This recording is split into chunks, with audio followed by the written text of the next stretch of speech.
Right. Yeah, I've been doing this since I was like 13. My first gig I played out, I was 13 years old, and you know, that's like I've been playing like every week since then. You know, and I'm finally just got lucky enough to meet up with the right guys and write the right music. And Linkin Park.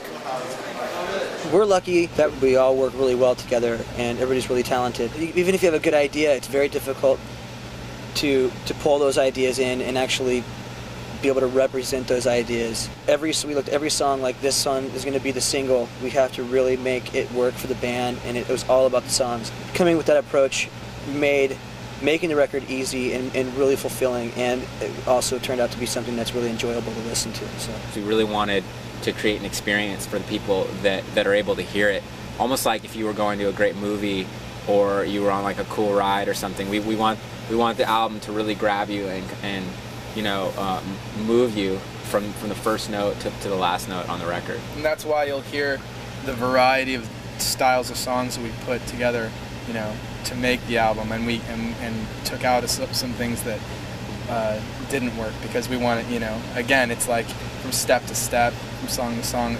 You should have enough variety there that you can really stay entertained the whole time. Our album is called Hybrid Theory, and the first single is called One Step Closer. The song itself is a very good representation of the group, you know, as far as the riffs and the power of the song, the aggression of it. And lyrically, it's just about kind of being fed up and just kind of, you know, expressing that angst that we all feel, you know, that little bit of pressure that you just kind of want to get out all the time.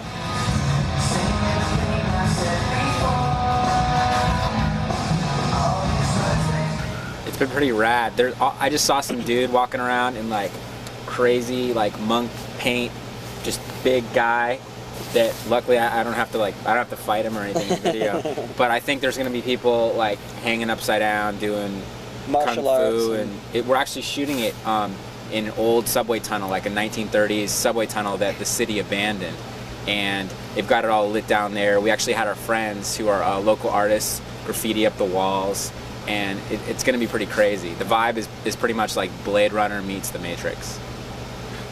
Hopefully we can pull that off. Yeah. Those are pretty big shoes to fill, but we're working for that. That's our goal. It's cool. It's kind of crazy, but yeah, it's cool. Cool spot. Everyone's excited. Everyone's working together pretty well.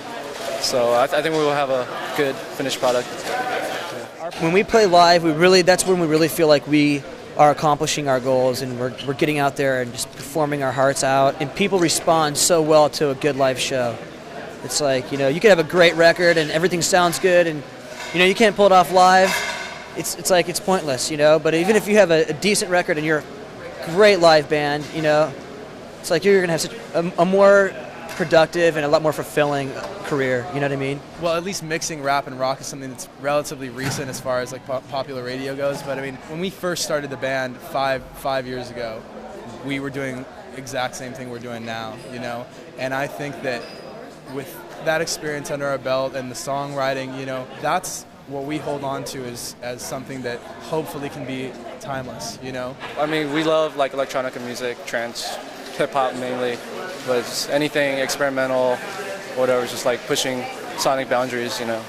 There's a lot of glamorous things, like shooting a video is very glamorous, you know. There's also a lot of non-glamorous parts of this business, you know, like loading your own gear and, you know, not sleeping and eating, you know, rotting food from some gas station and you know, just busting your butt, you know, not making very much money for a while and stuff. So it's like, you know, you really have to put everything in perspective and just like really hone in and make sure that you're on the right track so that your future's taken care of. You know, it's not about like what's going on right now. You get the rest of your life to think about.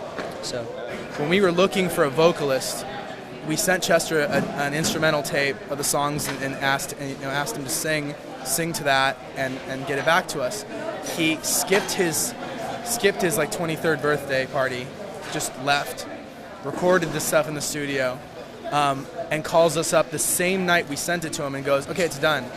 And we were like, "Well, can we hear this? Can you play it over?" So he plays it over the phone, and we were like, "Okay, yeah, just get on a plane tomorrow. Just come on out."